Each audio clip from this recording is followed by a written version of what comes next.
కదా ఇదే కదా నీ కదా ముగింపు లేనిదై సదా సాగదా ఇదే కదా నీ కదా ముగింపు లేనిదై సదా సాగదా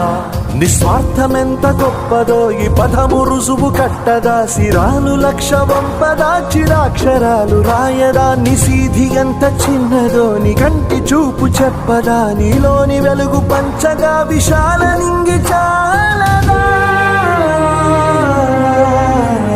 మనుష్యులందు నీ కథ మహర్షిలాగా సాగదా